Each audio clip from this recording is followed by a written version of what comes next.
U.S. economy way above expectations. Where the unemployment rate fell to 3.5%. African American unemployment stands at the lowest rate recorded.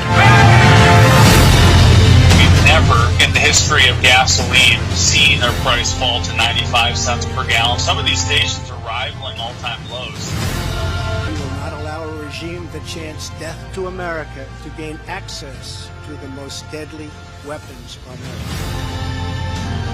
President Donald Trump will be the first sitting U.S. pro-life ever. Every child is a precious and sacred gift from God. President Trump proposing a payroll tax cut. Congress should come together. Class miracle. I will get rid of the Johnson Amendment and allow our representatives of faith to speak without fear. Neil M. Gorsuch, do solemnly swear. I, Brett M. Kavanaugh, do solemnly swear. Thank you very much, Mr. President.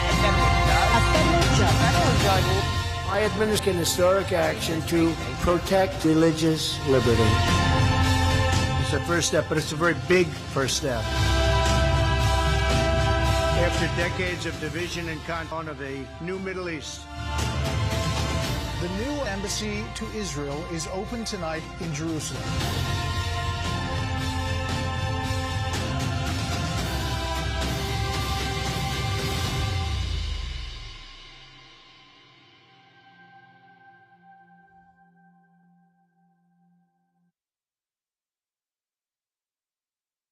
Ladies and gentlemen, please welcome the founder and chairman of the Faith and Freedom Coalition, Ralph Reed. Well, are you ready? Are you excited? Is no stranger to this event or this stage. When he walks out here in about 30 seconds, it'll be his 7th appearance at Road to Majority. Have anything to say about it, it won't be his last. He has been here as a private citizen, as a candidate, and as the leader of the free world. But more important than those titles is his testimony that he has been a friend, a champion, and a defender of the values that we hold dear. He has been a defender of the unborn. He kept his promise to us when he said he would appoint and pro-life judges and justices. He is our friend, and we are his friend, and therefore it is my great honor to welcome again to this stage Donald J. Trump, the 45th President of the United States. That I'm proud to be, and I'm at least I know I'm free. And I won't forget the men who died, who gave that right to me. And I gladly stand up and defend her still today. 'Cause there ain't no doubt I love this land. God bless the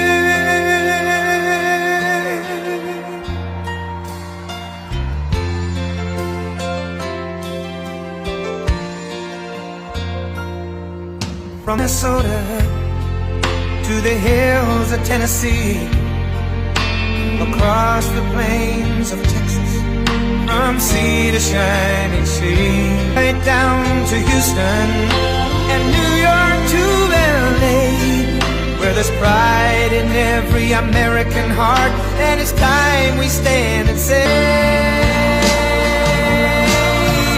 that I'm proud to be an American, where at least I know I'm free.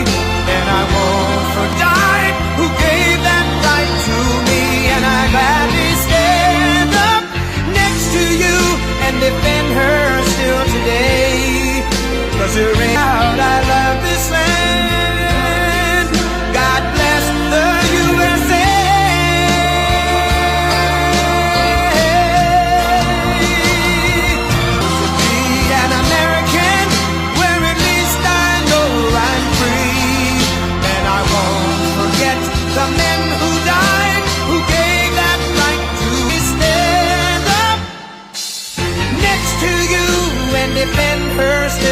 today. 'Cause there ain't no doubt I love this land. God bless the USA.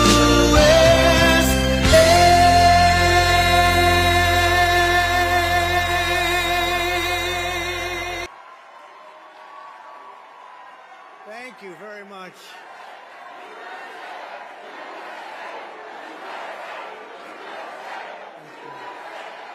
What a beautiful turnout this was. And Ralph, for your extraordinary leadership and unyielding commitment to our values. We have great values, and I want to thank Ralph. He's thrilled to be back with so many proud, hardworking patriots who love our country, cherish our history, and live by those timeless words of our national motto, "In God we trust." Together we're going to fight for a future that is pro-family, pro-faith, pro-freedom, pro-life, Second Amendment, pro-science, pro-woman, and 100% pro-American. I want to thank Faith Executive Director Tim Head, does a great job. American First Policy Institute President, our friend Brooke Rollins. Thank you, Brooke. Thank you, Brooke. Friend of mine, Dr. Alveda King. Dr. King. Where is Dr. King? Scott Turner, really dynamic, young guy, big future.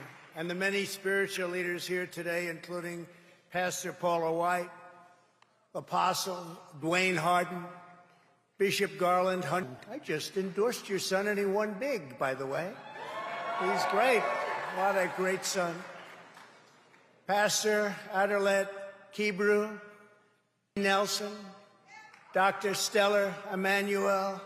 We have incredible people. Kevin Kreisman, Pastor Dale Walker, Pastor Scott McLeod, Pastor Tommy Vallejo, Pastor Dionise Morales, a friend of mine, an incredible speaker and pastor and believer.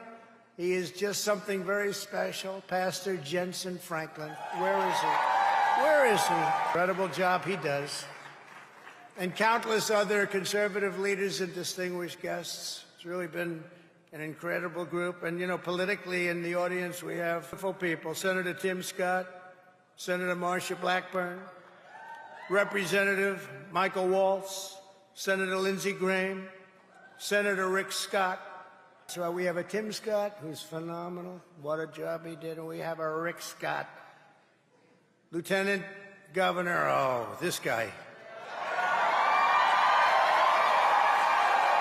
This guy. Lieutenant Governor Mark Robinson of North Carolina. And his wife. What a job you're doing. He's the hottest guy in politics. Great job. What a beautiful job you did, and thank you for all the help in North. Big victory there, right? Thank you very much, man. Senator Joni Ernst. Thank you, Joni. Senator Bill Haggerty. Seeing me in a little while, he's doing a fantastic job. Very honored by bringing Bill out, and he's a senator, and he's a respected senator very much so. Ronna McDaniel, where's Ronna? With all these lights, I don't get to see so many of you, but she's here someplace. Ronna, great job. And you just heard Jim Jordan, this guy. Then we have Pastor Jeffress, too, who's been with me right from the beginning. He made a statement once, I'll never forget. I said, who is this guy who's on television? He said, you know, he may not know the Bible as well as some of us. In fact, he may not know it that well. But he's a big believer, and he's a great leader. I'll be very happy with him, and I'll never forget it. I wasn't sure, should I be insulted or not, but I wasn't. Robert Jeffress. Thank you, Robert.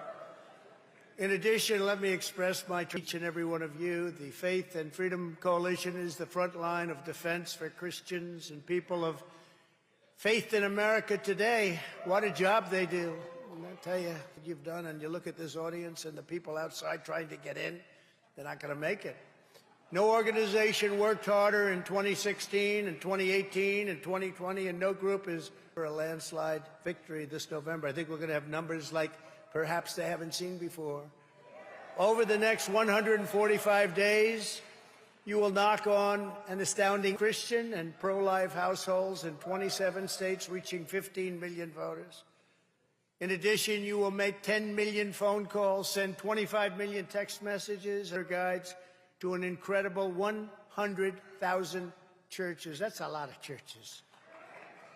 With your help, we're going to ensure the biggest midtown. This is going to be in midterm history, we think, without question, and it's going to have conservative Christians all over the place. Everyone in this room is gathered here today because of the same key beliefs and the same core values. We believe that the Declaration of Independence and the American Constitution represent the principle of human. Our founding documents are not a source of shame. They are a source of great pride. We believe the United States of America is the greatest and most virtuous republic. We're going to keep it that way. We believe in law and order, and we know that the Constitution means what it says, as. We reject censorship, blacklisting, and cancel culture because we know that the lifeblood of a free society is free. We don't have free speech very much in this country anymore. If you don't have free speech, you don't have a country. We know that religious freedom is the foundation of all freedom. That our rights and liberties come straight from the hand of our Creator. We believe, that's right, we believe in a sovereign nation with a sovereign people, which means that we must have a strong, secure, and sovereign border. We don't have a border. We don't have elections. We don't have a country. We believe that the first duty of government is to protect and defend the interests of our own citizens. In other words, we have to put America.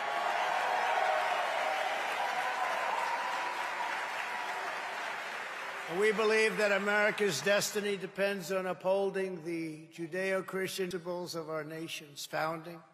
And above all else, we know this: in America, we don't worship government, we worship God.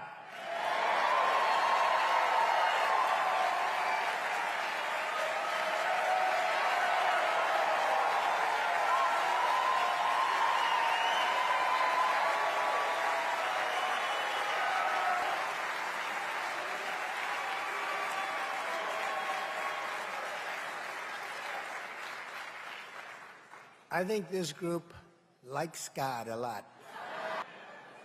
These are the values that sustain our movement, and these are the values that sustain our nation. But today, each of these principles is under threat, a threat like never before. Everything we hold dear, every last tenet of American tradition is under merciless assault from the radical. People are taking a sledgehammer to the very foundations of our free society, trying to destroy freedom of speech, trying to crush organized religion, you know that, Constitution, trying to demolish the rule of law, and even attacking the rights of parents to raise their own children the way they want them raised.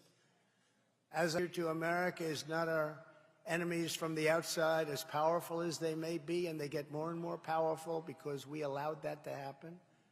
The greatest danger to America, of our nation, from the people from within. And you know the people I'm talking about. That is why this November we're going to stand up to this left-wing fascism, and we're going to take back our freedom. We're going to take back our country in November.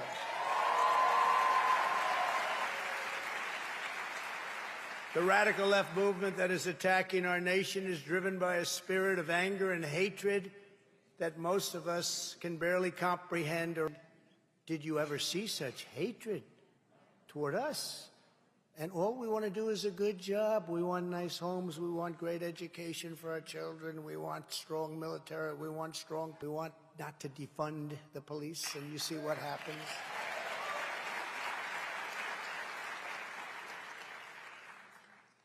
also won low taxes. We won few. So many things, all of which we had just a year and a half ago. These extremists are consumed by resentment, envy, intolerance, bigotry, malice, and even rage. Nature itself. This is not just a political problem. This is a spiritual problem. True.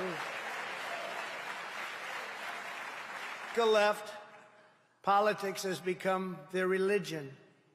It has warped their sense of right and wrong. They don't have a sense of right and wrong. True and good and evil. You saw the Russia hoax that we all went through for 2.5 years. I watched this Adam Schiff the other day, Shifty Schiff. Guy's nothing.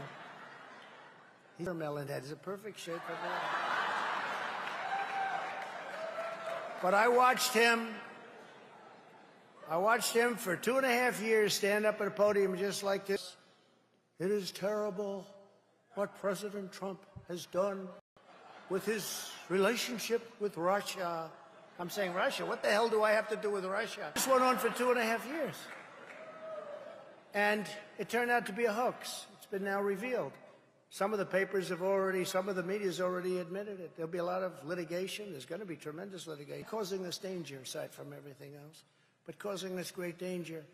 I'll never forget when this guy, he knew it was a fake story. I'll never forget when he stood up at the microphone and said, Donald Trump Jr. will go to prison. Think of this. Donald Trump Jr. will go to prison for what he has done to our country, his relationship with Russia. And I said, what the hell is going on? It's true.